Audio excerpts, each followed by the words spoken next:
estavam começando a melhorar financeiramente e não conseguiram se estabilizar. Então, a vida financeira deles ficou um pouco bagunçada, um pouco complicada.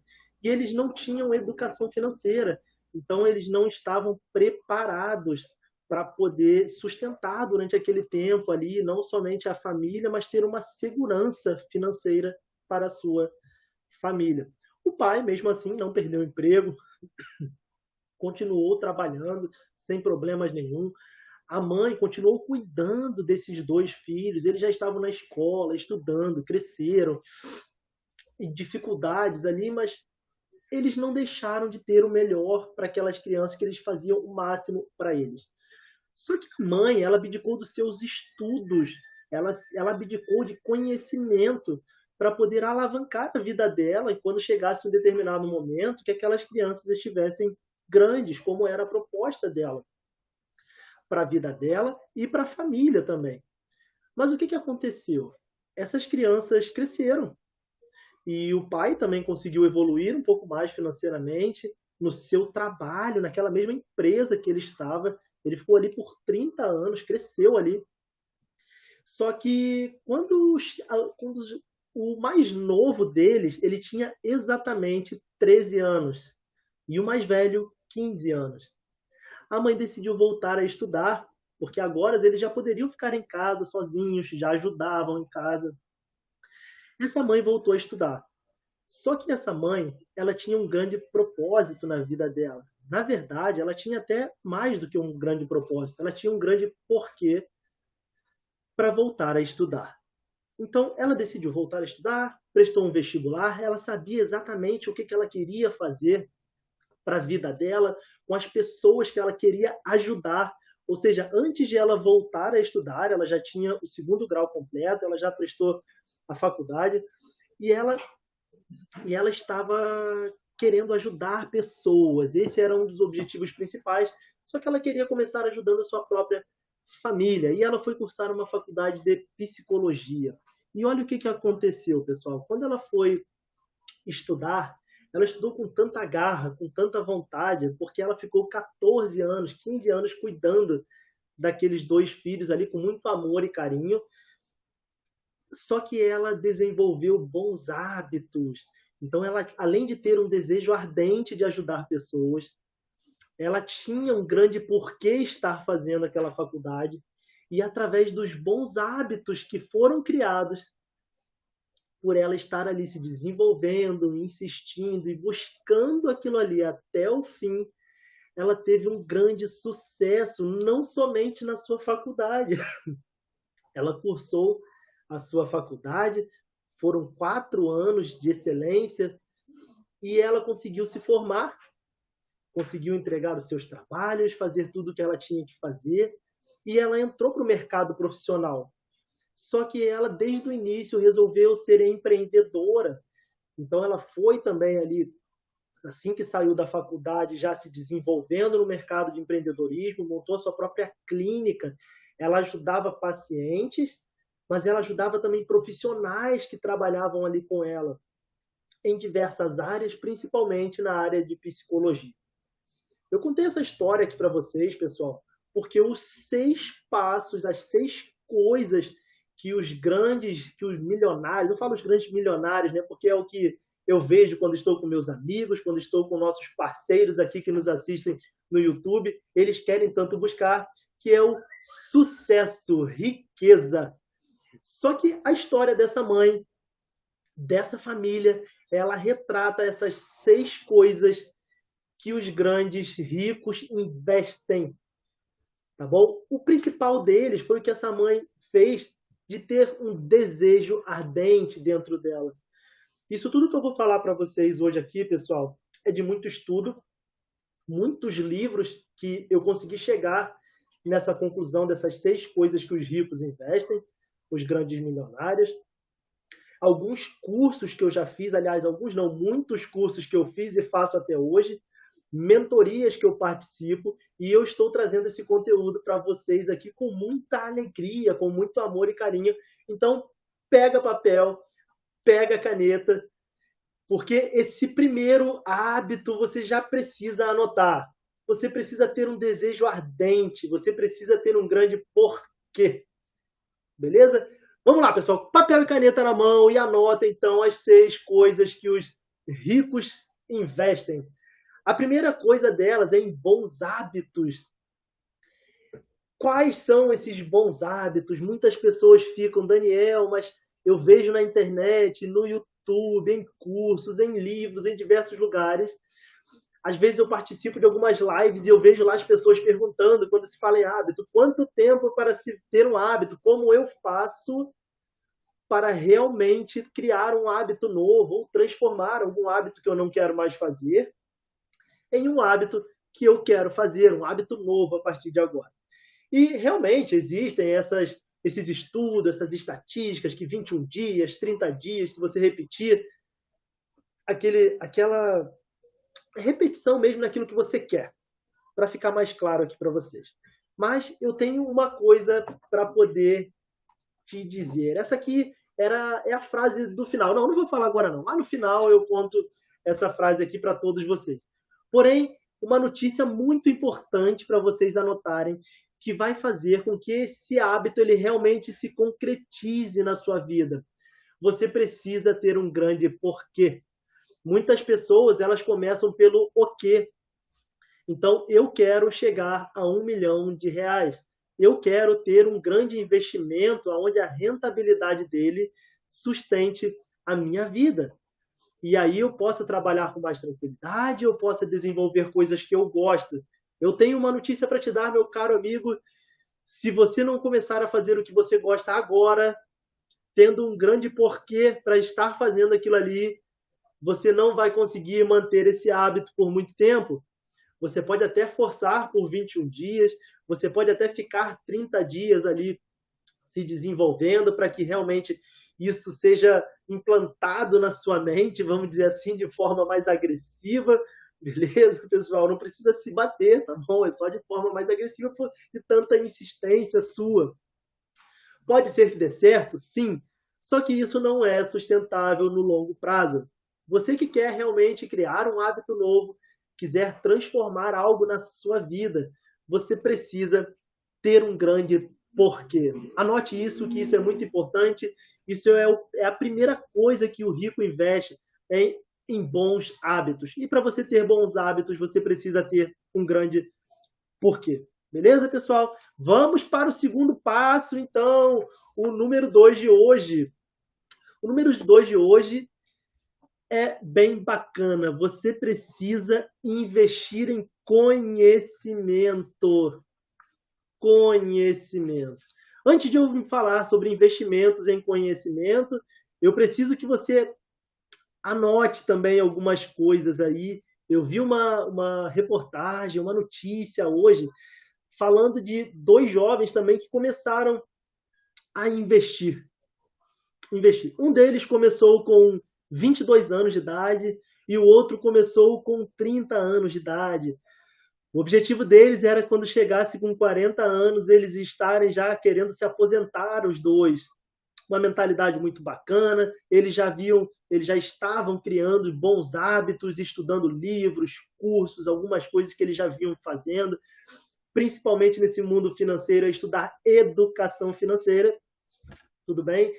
E olha o que aconteceu. Esse que começou com 22 anos, quando chegou nos 30 anos, que era a idade do segundo, ele já estava chegando no valor que ele gostaria de alcançar para iniciar o seu processo de aposentadoria.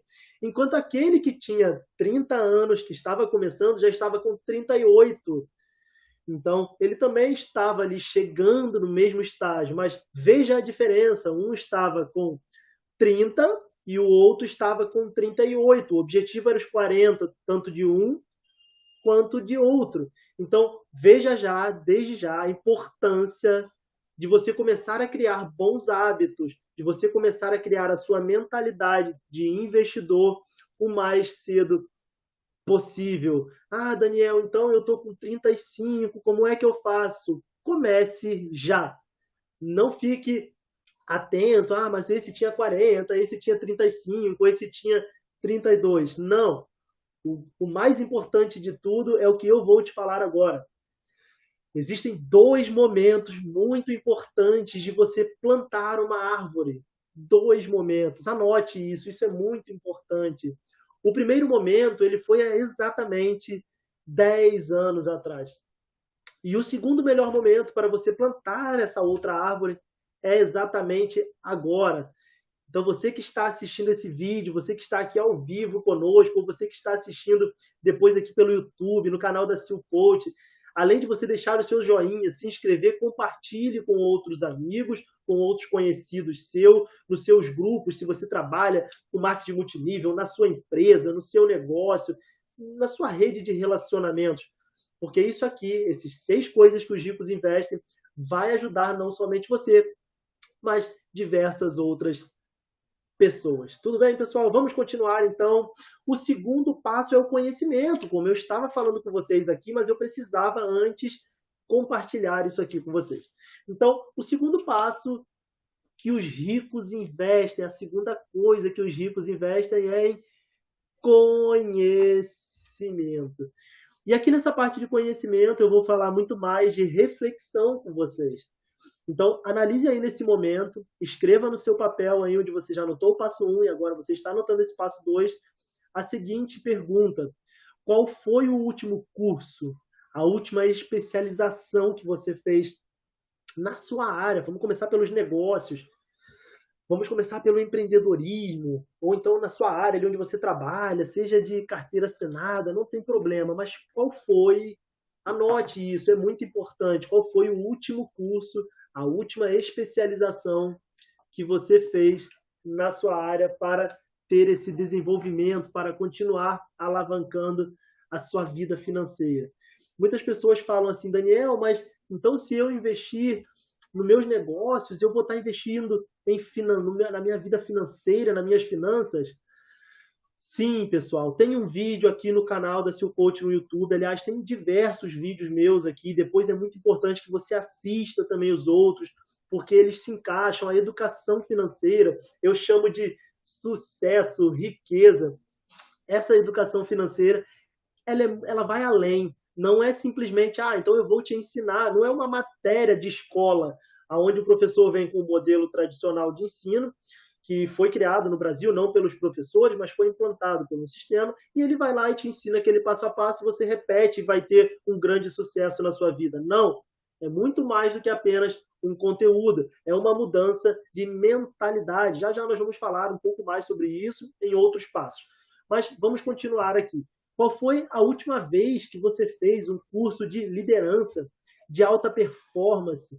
Eu gosto de falar um exemplo do nosso caso aqui também de educação financeira. Você já fez um curso de educação financeira?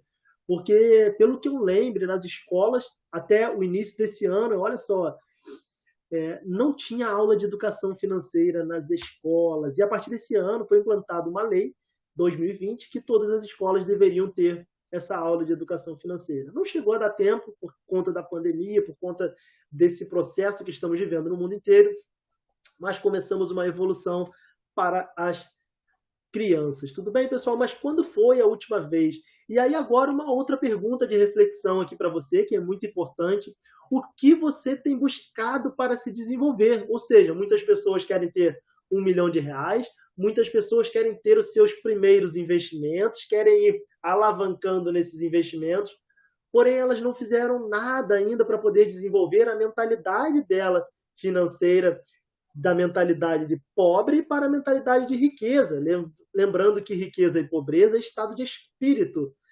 Tudo bem? E espírito aqui não tem nada a ver com religião. Espírito é você mesmo, tudo bem?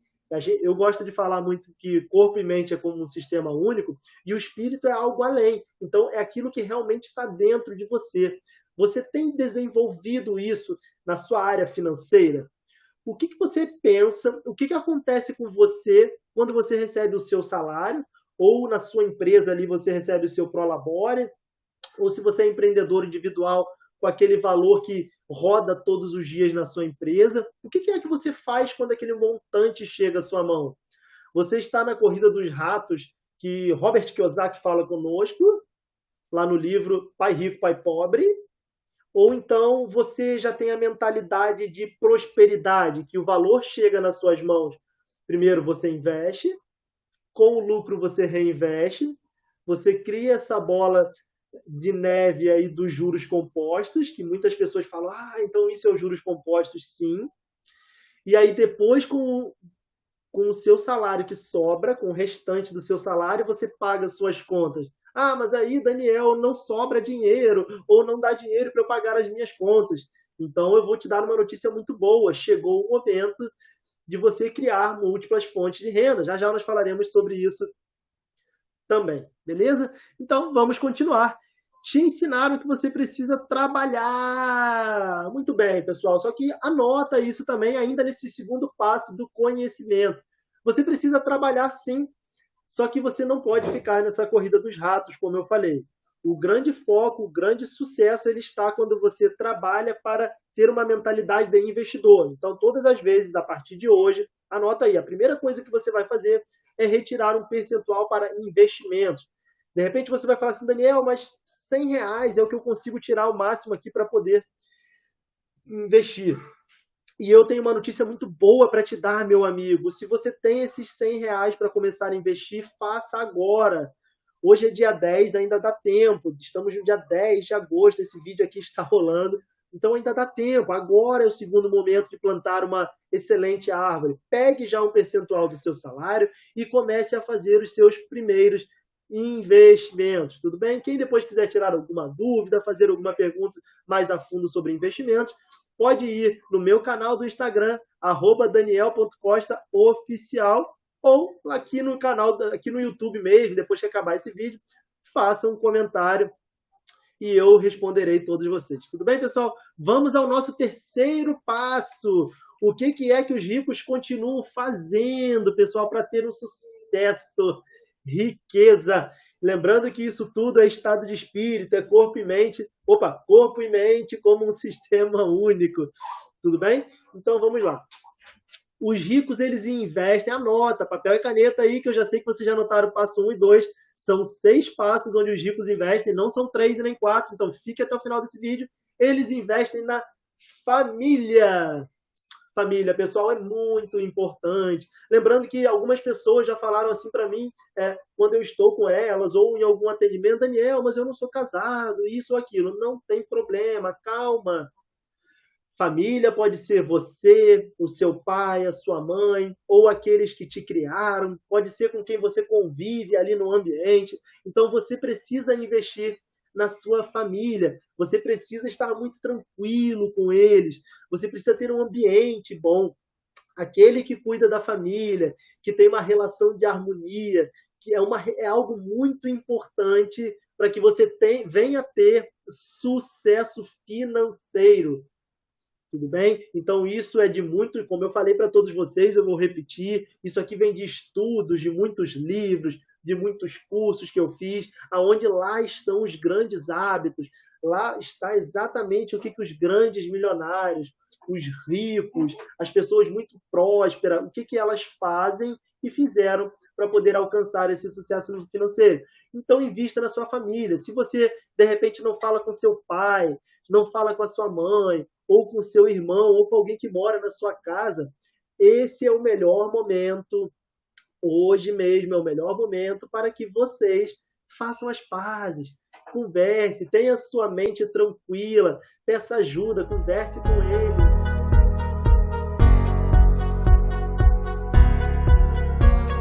Poderia estar vendendo para elas. Será que se eu desse um brinde para elas seria bom? E aí eles começaram a olhar assim na farmácia, conversando, jogando conversa fora. Aí ele falou de brinde, mas que brinde que eu poderia dar? Pensando nisso que você me falou que as mulheres só gostam e querem, estão interessadas em ficar mais atraentes nesse momento. Aí o farmacêutico, quem sabe se a gente misturar alguns perfumes aqui e você dá de brinde, possa valer a pena. Então, naquela época, os farmacêuticos eles eram como se fossem os alquimistas, né? Eles mesmos fabricavam os remédios que eles vendiam. E aí eles foram lá para o fundo da farmácia, começou a começou a juntar uns restos de perfume que ele tinha e colocou em vidros pequenos e deu na mão desse amigo dele para poder fazer esse porta a porta.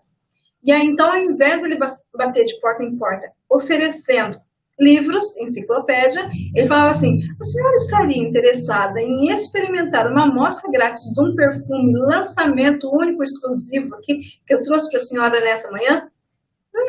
Seria interessante, por 2 motivos. Porque, naquele momento, perfume era tido como sendo um produto de muito difícil acesso, porque era muito caro. Tanto para pedir para fabricar ou para comprar, seria muito caro. Então, pronto, despertava o desejo. Então, a partir desse desejo, elas davam atenção para ele e abriam as portas para poder experimentar. Depois, era muito, muito difícil você ter condições de comprar. Então, se alguém estava te trazendo na porta, é porque seria um produto acessível. Hoje, essa noite, se alguém te traz um produto até a sua porta, pense 2 vezes antes de dispensar. Porque é bem provável que seja um produto indispensável para você e seja acessível. Continuando então a história. As mulheres começaram a dar atenção para esse homem que veio dar um brinde, um perfume, amostra grátis, para que elas pudessem experimentar. E assim, enquanto elas estavam experimentando o perfume, né, sentindo o perfume, ele falava, olha, eu também trabalho com enciclopédia, onde a senhora poderá garantir a educação dos seus filhos, ter exatamente um lugar de pesquisa para o seu marido, onde ele pode ter o diferencial na sua empresa e tudo mais. Aí elas começavam a ouvir enquanto experimentavam o perfume. Mas a maioria delas, se não a grande totalidade, respondia, não, eu não tenho dinheiro para investir nesse momento em livros, em enciclopédia, mas eu gostei do perfume. Muito obrigada, mas não quero não. Mas o senhor está vendendo perfume? Não, o perfume é só uma amostra grátis. O que eu vendo são os livros. E aí ele foi embora. E aí, tão cansado, num final de tarde, ele já estava quase que desistindo daquela cidade, ele estava quase que desistindo daquele lugar, quando ele encontrou uma dessas senhoras, né, donas de casa, que ele já tinha mostrado o perfume, e ela o parou na rua e falou assim, o senhor ainda tem daquele perfume de amostra grátis?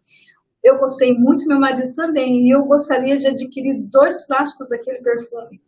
Ele falou, não, eu não tenho ele para vender, como já não tinha naquela época, mas eu posso conseguir para a senhora, se o seu interesse é tão grande, se fez tanta diferença para a senhora, eu vou conseguir para a senhora e vou levar para a senhora. Ele levou, vendeu, teve já o seu primeiro sucesso, ou insucesso. A princípio, o que ele pensou? Nossa, eu estou aqui para vender enciclopédia, estou vendendo a minha amostra grátis, que era só para chamar atenção, estou indo entregar a minha amostra grátis. Então, ao mesmo tempo, ele teve uma mistura de sentimentos, de sucesso e insucesso. Só que aí, pensando bem, quando ele estava saindo da casa dessa senhora, ele falou, se ela gostou, será que as outras também gostaram? Ele começou a lembrar dos feedbacks positivos, que todas as outras senhoras gostaram também do perfume. E aí, então, ele começou a mudar a sua atividade. Ele mudou de segmento. Ele fez uma transição de segmento, uma transição de produto. Mas ele continuou vendendo porta a porta. E aí nasceu a Avon. Ele começou com os perfumes, depois ele foi colocando outros produtos, e em pouco tempo ele estava com 5.000 distribuidoras, revendedoras, senhoras donas de casa, que vendiam para ele porta a porta, que também tinham sua renda, também tinham a oportunidade de conhecer produtos, e popularizou o perfume. Então, nesse momento, no momento de adversidade, no momento onde o produto dele não estava saindo bem, ele teve uma grande ideia, teve um grande passo, teve uma iniciativa, uma criatividade, colocou em prática e nasceu a Avon. Hoje, não há quem não conheça a Avon no Brasil, no mundo, não há quem não conheça. Você, quando criança, já viu aquele perfuminho da sua mãe, da sua tia, aquele perfuminho da Avon? Ou aquele cristal, né, perfume cristal, ou aquele amor perfeito, né? Se você lembra disso, você é da minha geração de Avon que conhece exatamente esses perfumes da Avon. E popularizou o perfume. Então, a partir desse momento, nós vamos começar o nosso momento dessa noite em como tirar aprendizados das adversidades. Você tem passado por adversidades? Então, agora é hora de tirar os aprendizados e ir para o próximo nível. Ok? Primeiro, antes de falarmos a respeito das 3 dicas, eu tenho 3 passos hoje. 3 passos. E no último passo que eu vou falar daquela frase da Toyota. Antes de falar a respeito dos nossos 3 passos, quero falar para você a respeito do que são adversidades. Às vezes a gente está tão acostumado a falar de diversidade, e nos últimos 2 programas nós falamos a respeito de diversidade e falamos a respeito de uma forma muito ampla. Hoje eu fiz resumidamente. A diversidade são momentos e situações difíceis e inesperadas. Porém, como todo mundo conhece essa definição, eu gostaria que você trocasse aí no seu vocabulário, mas principalmente no seu vocabulário mental. Momentos e situações difíceis, trocar por desafiadoras. Momentos e situações desafiadoras. Porque quando a gente pensa em difícil, faz parte de uma outra técnica, que são gatilhos mentais. Quando a gente fala que é alguma coisa difícil, já dá um certo desânimo mental, um desânimo. Então já que é difícil, deixa quieto. Já viu alguém que responde assim para você? Ou você já respondeu para alguém? Se tá difícil, deixa para lá. Agora, se é desafiador, dá vontade de lutar. Se é desafiador, dá vontade de correr atrás e fazer algo mais. Então, aqui onde está momentos de situações difíceis e inesperadas, você vai trocar por situações difíceis e momentos e situações desafiadoras. Você gostaria de ir para o próximo nível? Então, comece a colocar sua mentalidade no próximo nível. E aí eu te pergunto, o que é mentalidade para você? Você já pensou o que é mentalidade? Muitas pessoas têm falado de mindset, mentalidade. Definição de mentalidade, eu ouvi essa definição de mentalidade de Geraldo Rufino. Geraldo Rufino falou assim, inventaram um nome muito chique para falar o que é mentalidade. Falam em mindset, mas a forma mais simples que eu gosto de mentalidade é o jeito de pensar. E eu peguei dele essa definição. Mentalidade é o jeito de pensar.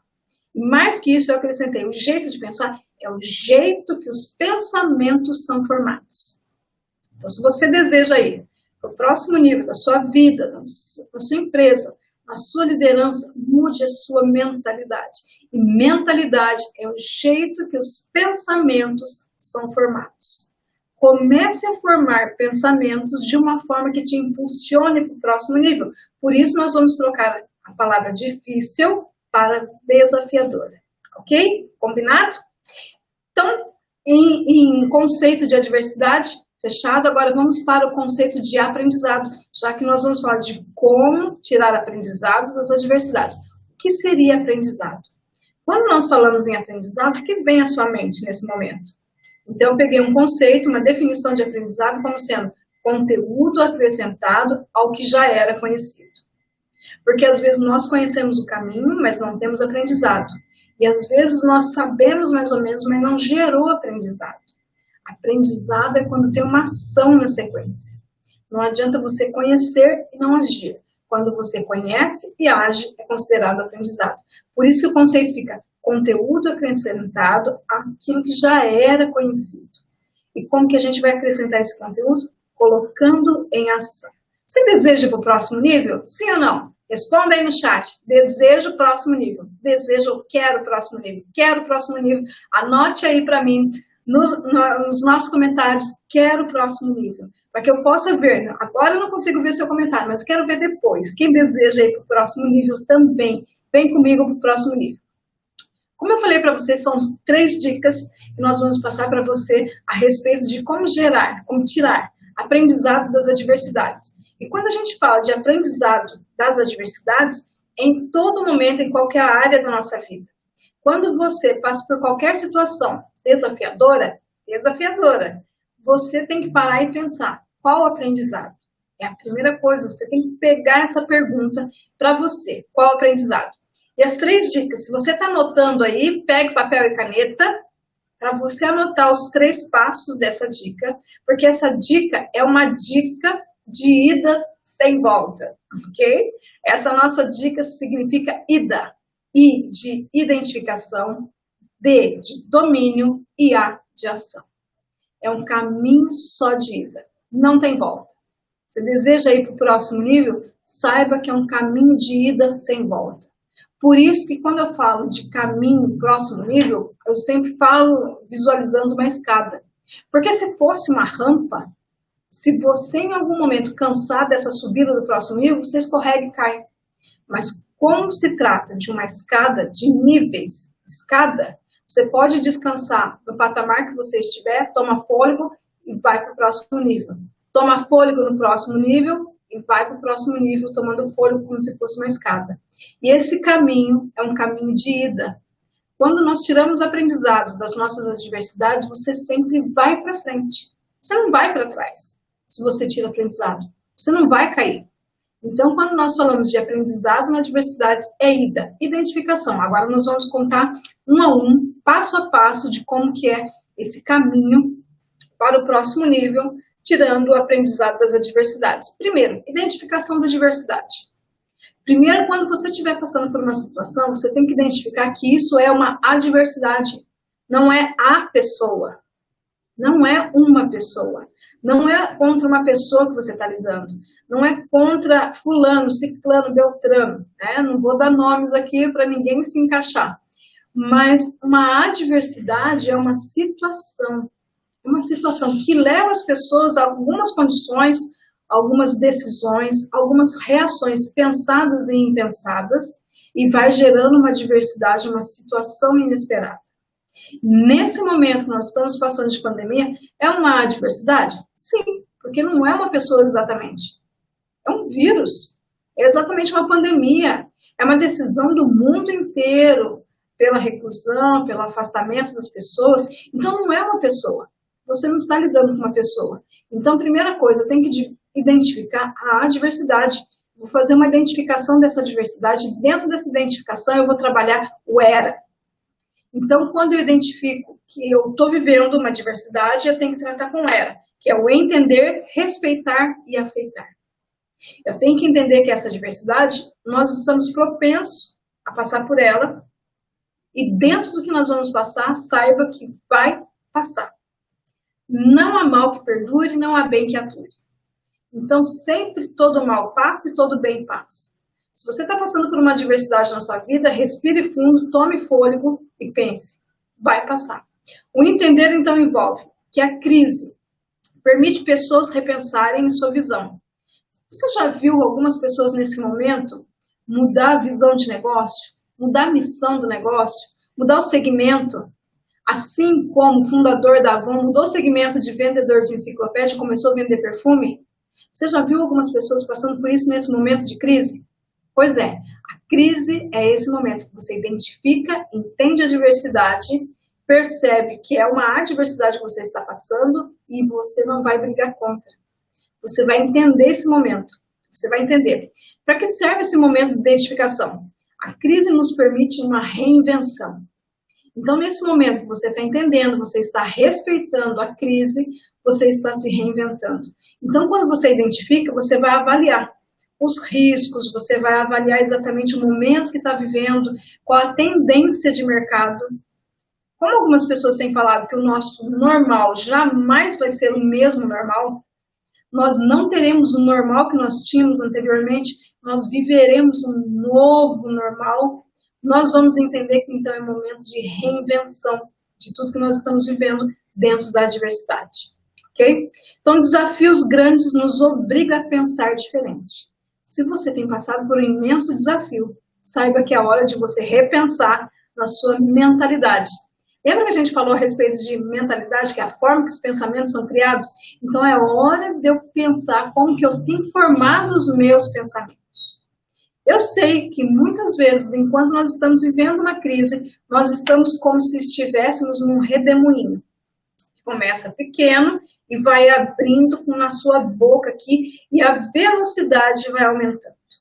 E quando você está envolvido nesse redemoinho, nem sempre você consegue identificar a adversidade, nem sempre você consegue entender, nem sempre você consegue respeitar e muito menos aceitar. E é por isso que eu estou aqui com você te dando essa dica. Porque se fosse possível, se fosse fácil, você não precisaria dessa dica. Então fique tranquilo. Nesse momento, não se cobre, porque até agora você não conseguiu identificar essa diversidade, não conseguiu entender, nem respeitar e nem aceitar. Saiba que você até agora não conseguiu porque você não tinha essa dica de que é uma diversidade e você tem que tratar a diversidade dessa maneira. Não se cobre e vamos rumo ao próximo nível. Entendendo que você está dentro do redemoinho, que é a diversidade, respeitando a velocidade dessa adversidade, porque não adianta querer lutar e relutar, Porque tem algumas coisas que nós lutamos e conseguimos mudar. Outras nós lutamos e não conseguimos mudar. Sabedoria é saber identificar quais elas são. Então, nesse momento, se você já lutou tanto contra a pandemia, saiba que não adianta lutar e relutar contra a pandemia. Eu não consigo mudar. Seu chefe não consegue mudar. O que está acontecendo, as determinações, não é seu líder que vai conseguir mudar. Então, são determinações de outro nível, outro grau. Então, é hora de...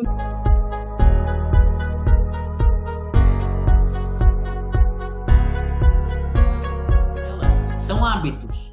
A minha família toda mudou hábitos. Desde a família da minha sogra e a família dos meus pais, minha irmã. Hoje minha irmã é nutricionista também. Então, toda a família foi mudando. Quando eu comecei a namorar com a minha atual esposa, ela brincava que a casa dos meus pais é a casa do João e Maria. Porque tinha potinho de bala, chocolate para a casa toda. Então, o hábito da família, a gente era viciado em açúcar. E aí eu vou falar um pouquinho mais sobre isso também. Então, avalia você hoje. Por que você come da forma que você come? Quais os horários que você come? Que tipo de alimento você escolhe? O que tem na sua despensa?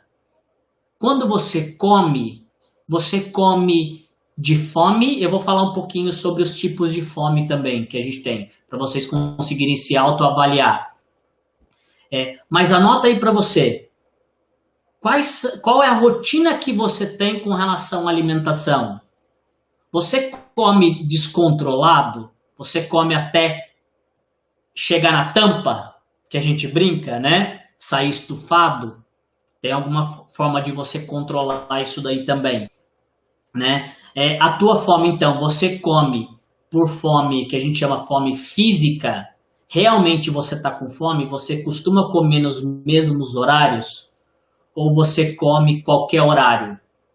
Você come para suprir alguma necessidade, que a gente fala da fome emocional. Aí eu vou passar um pouquinho o que você pode fazer para diminuir essa fome emocional, né? O que vem na tua cabeça quando você fala e quando você escuta sobre regime, ou você mesmo fala que vai fazer um regime, ou vai fazer uma nova dieta? O que vem na tua cabeça? Normalmente vem restrição, dificuldade, né? É um desafio para você comer direito. Nossa, eu vou passar fome. É isso que vem? Vem algum tipo de bloqueio? Uma dificuldade? Eu não vou ter prazer se eu fizer esse tipo de coisa. Na minha cabeça vinha isso antes. Só que a dieta nada mais é do que o que você escolhe para comer e coloca para dentro. Existem dietas para pessoas que têm problema de saúde, dietas para atletas, dieta para criança, dieta para gestante, dieta para pessoas que estão querendo eliminar peso, dieta para pessoas que estão querendo ganhar peso, para quem tem problema de peso muito baixo. Então, pessoas desnutridas têm dieta para isso. Então, dieta, a gente precisa desconstruir o que a gente tem de imagem de dieta. Então, é só você pensar, dieta é uma forma de comer. Então, tem pessoas que optaram pelo veganismo ou serem vegetarianos, né? Então, é um estilo de vida. Então, quando você resolve a mudar o seu estilo de vida, já é um grande passo para você não sofrer mais com excesso de peso. E eu vou estar explicando para vocês daqui a pouco como fazer isso, né? Quais são os passos para você iniciar essa primeira mudança. Porque não é fácil, é simples. Por isso que muitas pessoas precisam de um acompanhamento. Então, como eu falei no início, entra no link da minha bio e aqui na descrição do vídeo tem um link do WhatsApp, do grupo Jornada Vida Saudável. Eu vou estar dedicando para colocar informações importantes lá para ajudar vocês a conseguirem chegar no peso ideal a criarem um novo estilo de vida, novos hábitos. E para quem quiser um acompanhamento mais de perto, me chama em inbox, que eu vou estar podendo te orientar. E o que eu faço num processo de coaching de emagrecimento, a gente trabalha várias metas diárias para eu conseguir ajudar você em todo o processo, até você atingir o objetivo que você quer, né? Então, primeiro, o que a gente precisa fazer? O que você precisa fazer primeiramente? Identificar qual que é a causa da tua obesidade, do teu excesso de peso. Por que você ganhou o peso? O que você mudou na tua vida que fez com que você ganhasse peso? Qual foi o estilo de vida que você mudou? Agora, nessa quarentena, muitas pessoas saíram da rotina que elas estavam acostumadas e voltaram para dentro de casa, ficar só dentro de casa, e começaram a comer errado. Por quê? Porque não criaram uma nova rotina de hábitos saudáveis. Algumas pessoas emagreceram durante essa quarentena, né? Que essa quarentena já está durando desde março, né? Então a gente está 4 meses nessa quarentena, mas muitas pessoas ganharam peso. Por quê? Porque não ficaram atentas nesse ponto, né? O que você está comendo em casa? Quais são os horários que você está comendo, como eu falei? O que você come é emocional ou é física? Eu vou estar passando uma informação para vocês aqui importante que pode te ajudar nisso daí. Como que eu sei se a minha fome é física ou é emocional? Primeiro, avalie o quê? Quando eu estou com a fome ou a vontade de comer, o que está passando na minha mente? O que eu estou pensando na hora? Aconteceu alguma coisa antes que me deu vontade de comer? Ou você está acostumado com aquele horário de comer e aí você simplesmente bateu aquela fominha e você vai comer? Então avalia no horário que te deu essa fome. Então é a atenção plena. Você precisa estar atento a cada ponto. Então, e isso é um hábito novo que você vai criando. Não chegar só, bateu a fome, vai lá, entra na cozinha, pega alguma coisa e come. Muitas pessoas estão fazendo isso. Está comendo o dia todo sem entender o porquê que está comendo. Está fazendo isso de forma automática. Então, quando você avalia a hora que deu a fome, realmente é fome? Ou eu estou estressado e eu preciso descarregar em alguma coisa? Porque para muitas pessoas a comida é um sinônimo de conforto, de anti-estresse, de tranquilidade, te dá aquele bem-estar logo depois que você come. Então, você está comendo por qual motivo? Por distração ou buscando algum conforto?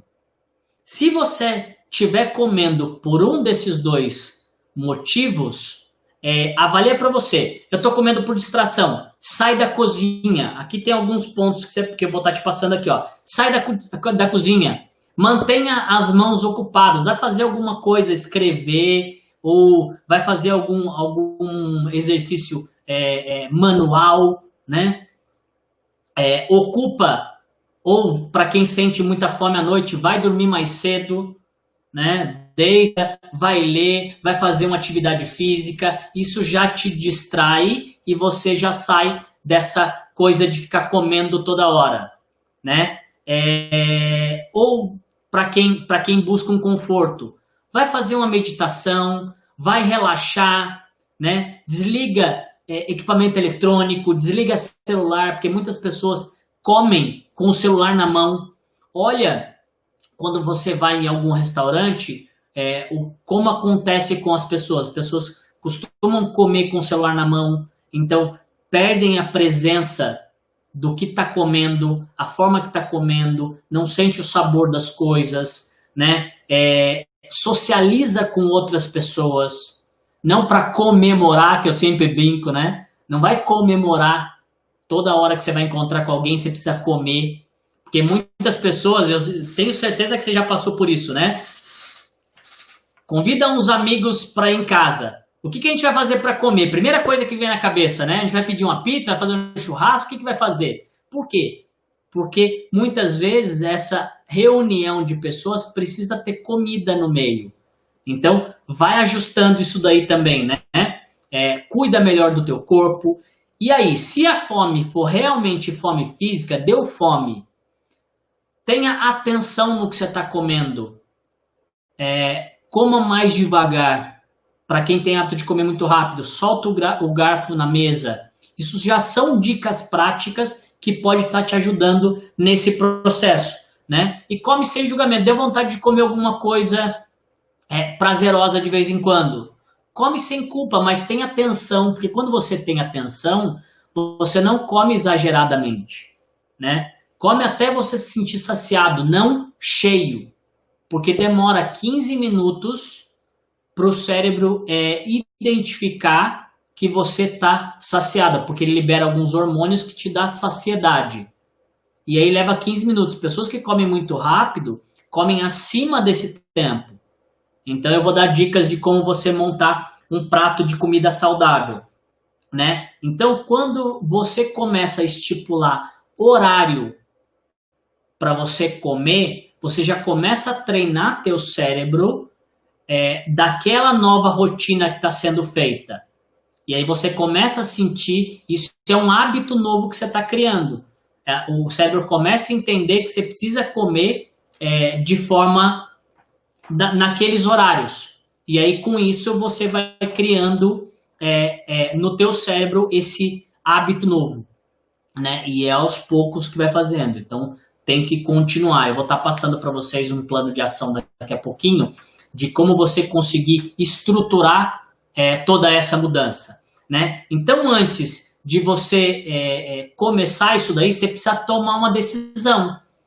E você deve avaliar como é que você está. Você precisa ter clareza.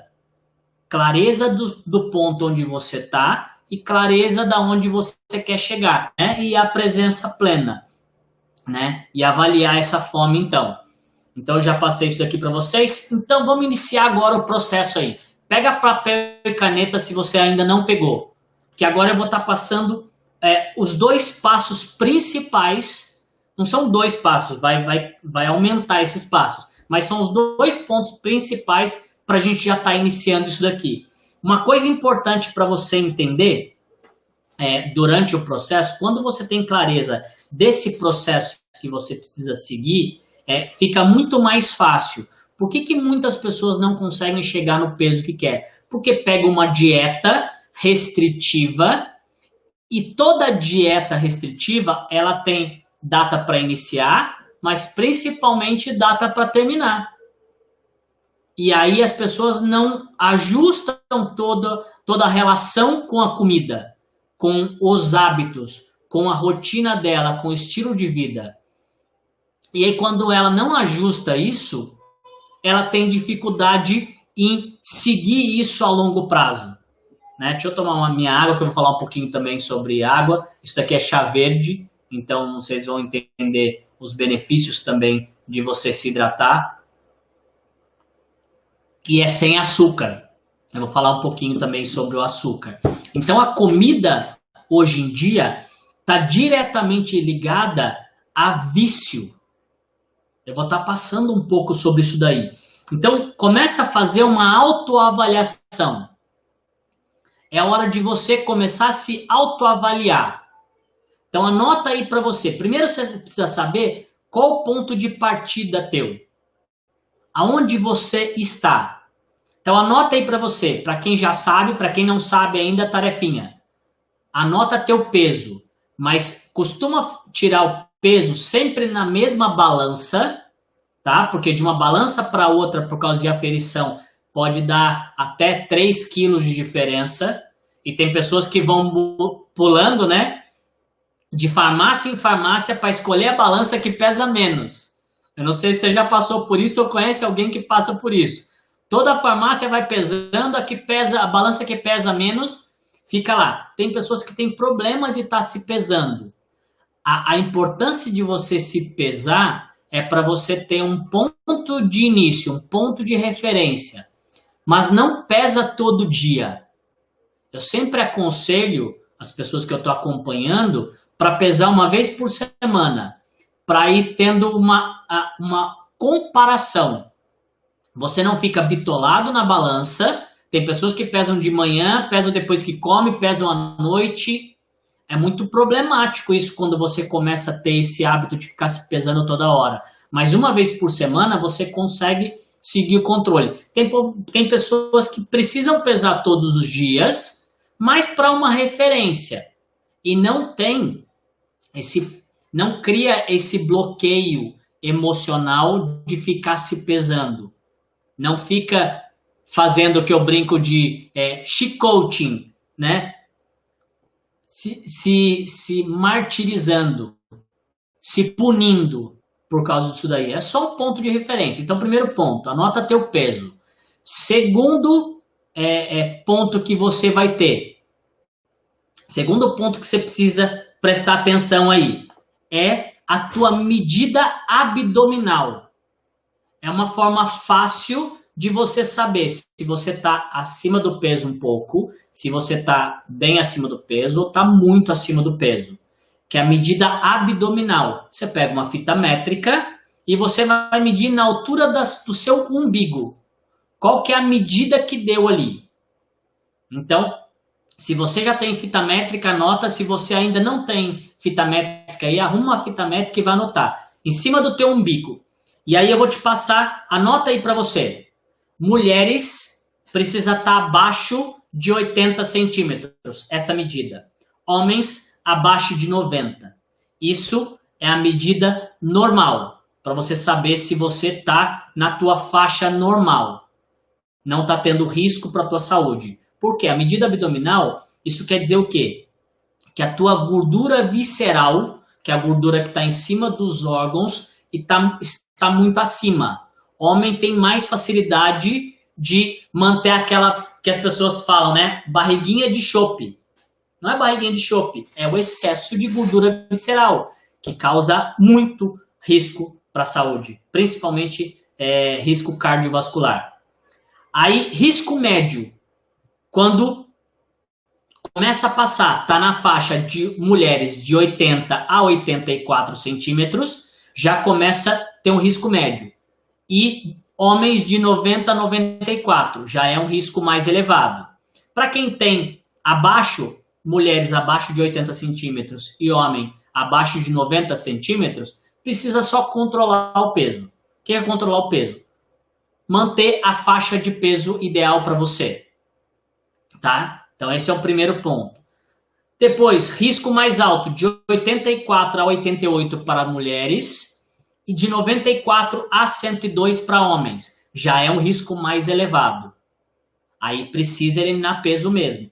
E quando mulher está acima de 88 centímetros e homens acima de 102 centímetros, precisa urgentemente abaixar o peso, porque o risco já está muito elevado. Então anota aí para você ter a primeira noção. Então primeiro esse ponto. E aí você coloca qual que é o teu objetivo. Então anota aí para você. Qual que é o teu objetivo? Avalia em cima de um peso real para você. Um peso ideal, mas um peso real. O que é peso real? Não vai querer pesar o quanto você pesava quando você tinha 15 anos. Para mulheres que teve baile de debutante aí, com 15 anos, não vai querer se pesar com aquele peso que você tinha quando tinha 15 anos. Mas põe um peso que você se sentia bem.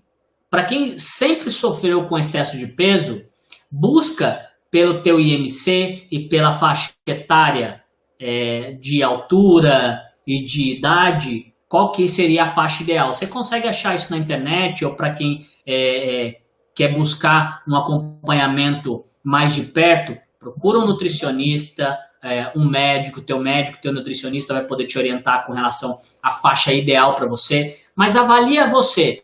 Se você já teve teu peso ideal, quanto tempo atrás foi isso? Você se sentia bem com aquilo? Então coloca para você uma meta real. Para quem quer compartilhar isso daí, Coloca aí no chat ou nos comentários aqui. Quantos quilos você quer eliminar? 5 quilos? Então põe lá, 5 quilos, 10 quilos, 20 quilos, 30 quilos, mais de 30 quilos. Quantos quilos você precisa eliminar? Isso é muito importante você ter clareza disso daí. Depois, segundo ponto, anota para você aí. Qual que é o seu real objetivo? Qual que é o seu real sonho? Agora é hora real de você se autoavaliar.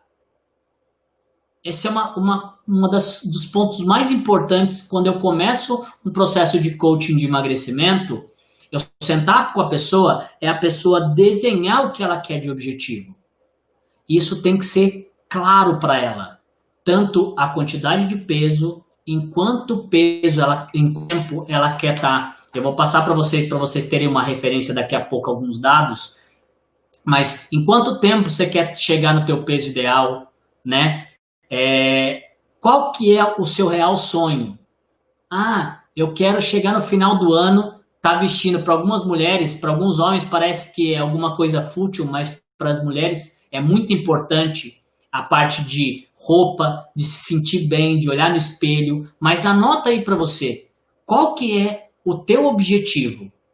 O porquê que você quer chegar no peso ideal? Por que você quer eliminar esses 5, 10, 15, 20 quilos?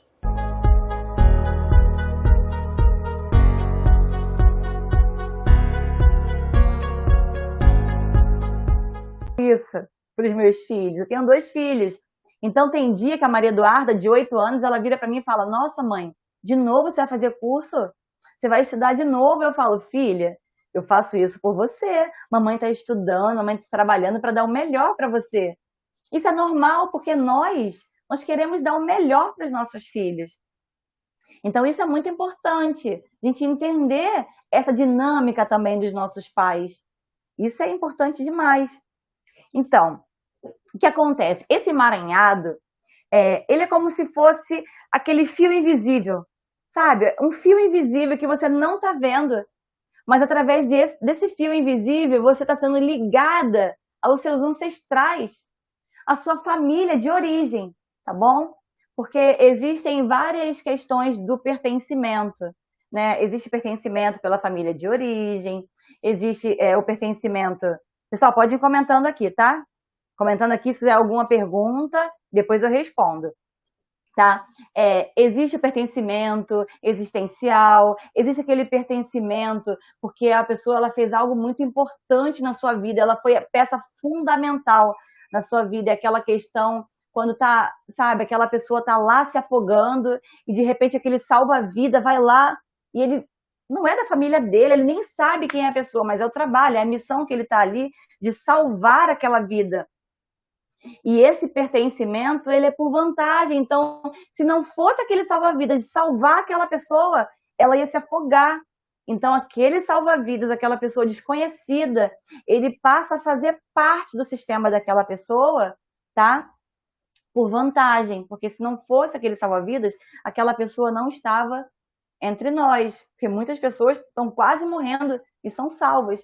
Mas isso a gente deixa para um outro programa, a gente até teve esse programa do pertencimento. Eu só achei interessante falar agora, porque existem vários tipos de emaranhamento, né? Uma questão também, que é muito importante a gente ter a consciência, é o emaranhamento nas relações a dois, sabe? Com os parceiros. Existem algumas dinâmicas que o teu filho, eu não sei se isso acontece com você, eu dou alguns exemplos, às vezes os exemplos vêm surgindo na minha cabeça. Nossa, eu programei falar uma coisa e estou falando outra. Mas eu estou falando, tudo acontece da forma que tem que acontecer. Talvez você que está me ouvindo aí hoje, você precisava ouvir isso para poder dar um outro norte para o teu sistema, fazer um outro movimento no teu sistema familiar e dar sentido à sua vida. Talvez o que você está precisando hoje é alinhar o teu sistema, é alinhar com os teus pais, é alinhar com os teus ancestrais, enfim. Então, existem alguns emaranhamentos também quando o parceiro atual, ele acaba sendo o primordial na sua vida E aí você esquece, você exclui o parceiro anterior. E acontece, você tem um filho, e aquele filho, ele começa a ter conflitos. Eu não estou falando que isso é uma regra, tá? Vale salientar. Existem algumas dinâmicas familiares, porque o que eu tenho falado aqui também, cada caso é um caso. Então, isso muitas das vezes é importante ir para um campo, é importante que você procure um constelador, procure uma consteladora e faça esse trabalho também, tá? E aí você vai fazer uma constelação para você, para essa situação, tá bom? Então, o que acontece? Esse filho, ele começa a ter conflitos com o teu marido, com o pai dele. E você nem entende porque, nossa, de repente ele ficou tão agressivo, ele ficou estranho. Por quê? Porque da forma que você está agindo com o teu antigo parceiro, você não está honrando, você não está respeitando. Andréia, mas eu vou te falar uma coisa, eu vou falar uma coisa para você, Andréia. O meu antigo relacionamento era um inferno, nossa. Aquilo lá não era relacionamento, mas era uma confusão, mas ele era assim, ele era assado e tal. Beleza? Você fez parte desse relacionamento. Se ele não deu certo, você fez parte para ele não dar certo. Porque é 50% seu, 50% do seu parceiro. É 50% seu, 50% da sua parceira. E aí junta e vira 100%. Então, olha aqui, olha esse movimento. Gratidão. Você tem que ser grato. Você tem que ser grata. Porque se essa pessoa passou pelo teu sistema, ela faz parte, ela fez parte. Então, temos que honrar.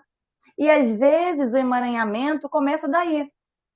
Você não deu a atenção, a honra devida, você não foi grata a esse relacionamento, você nem fala dessa pessoa, você excluiu essa pessoa. E pior ainda, quando você fala dessa pessoa só falando mal, só mandando energia negativa, eu quero mais é que ele se lasque, eu não quero mais saber e tal. E muitas das vezes, o teu atual parceiro, a tua atual parceira, né, se junta com você para falar mal do teu antigo parceiro, da antiga parceira. E o que acontece? Isso vai reverberando nos teus filhos.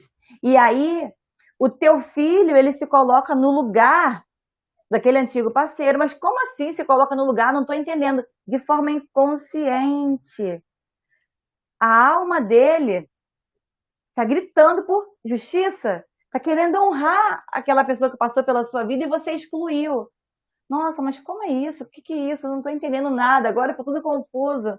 Lembra que eu falei que na constelação familiar é algo muito mais profundo, não tem nada a ver com religião. A gente trabalha um campo energético. Não é algo que a gente consegue ver, sabe, a olho nu. É algo que a gente começa a sentir, entende? E no nosso inconsciente, ele começa a dar sinais que tem alguma coisa de errado. Então, se você está me assistindo e você percebe que o teu filho, ele vive em conflito com você, a tua filha vive em conflito com você, de repente fica agressivo com o pai, porque quando é a menina, ela se coloca no lugar da mãe, então ela se coloca no lugar da mulher e ela quer, às vezes, enfrentar o pai. Existe isso em muitas famílias. Vai me dizer que você não conhece. E aí a gente fala assim, ah, não, e esse é um adolescente rebelde. Essa é uma adolescente rebelde que não tem jeito, nossa. Porque a gente sempre quer trazer o quê? Desculpas.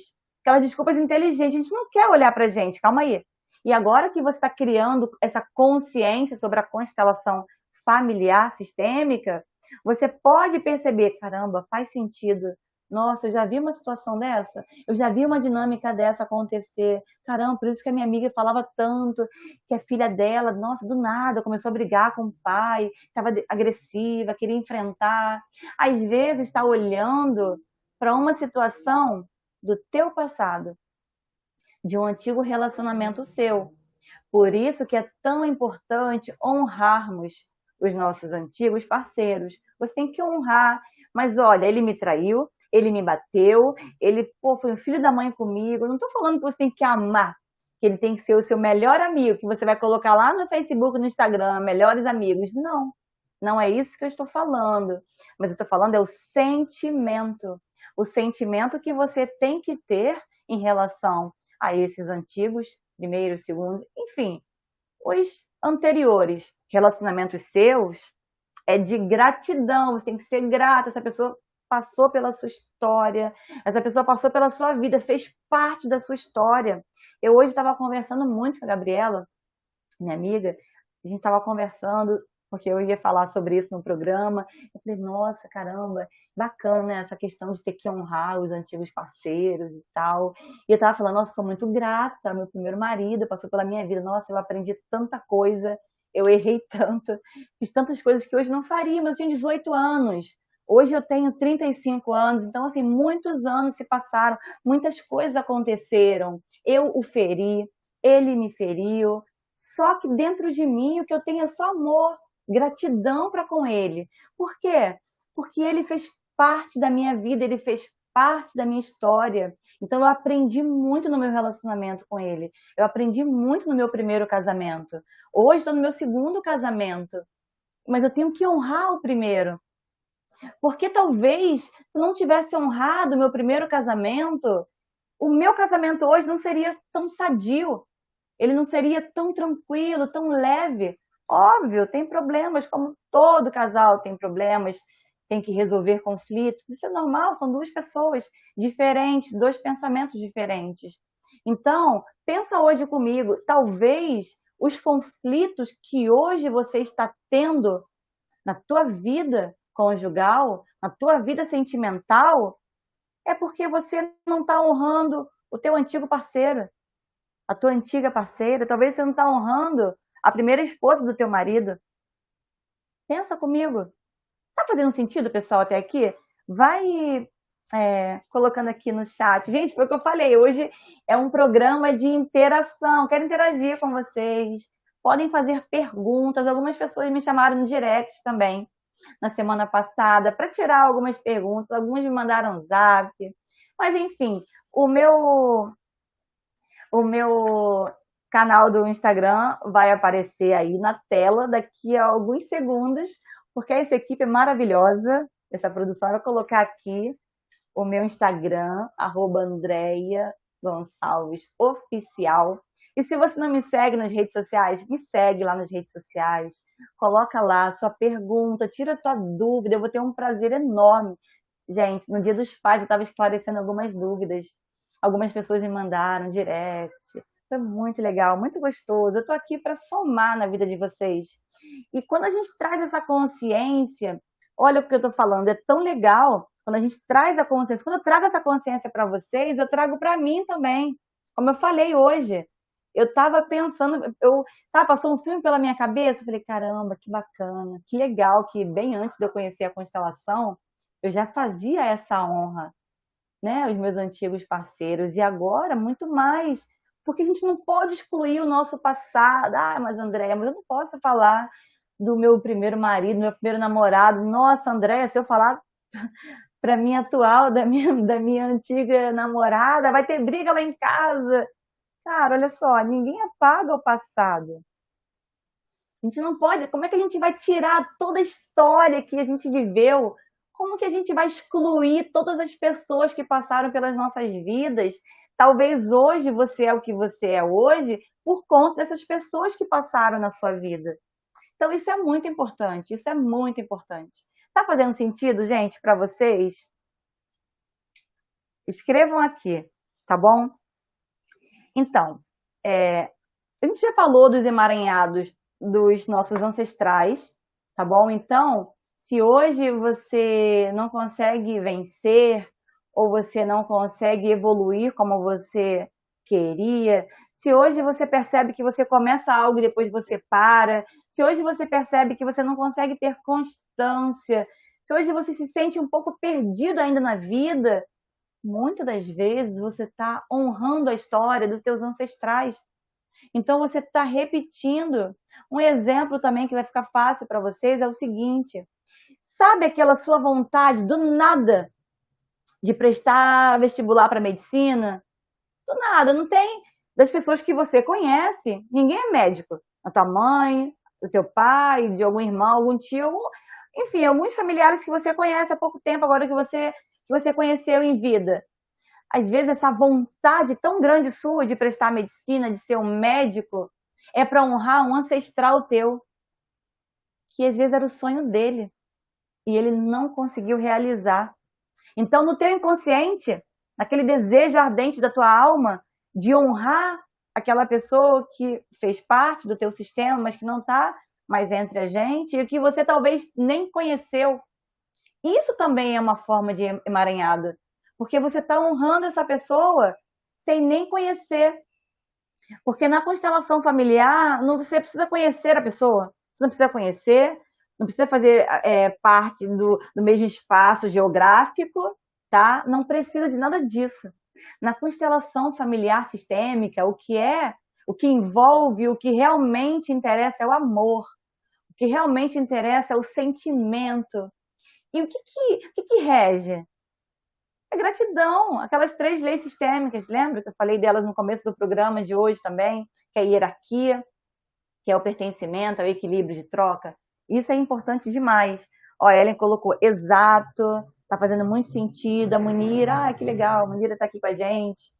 Bacana, Matu, ótima noite. A Sônia também tá aqui. Isso é muito legal, gente. Então, e a vantagem também existencial que eu estava falando no começo, acontece, né, no pertencimento, quando alguém salvou a vida de alguém, enfim, aquela pessoa fez parte. O que é muito importante também acontecer é que os nossos filhos, existem algumas situações que os filhos, como eu falei, ficam olhando para os antigos parceiros. E agora, Ellen, a gente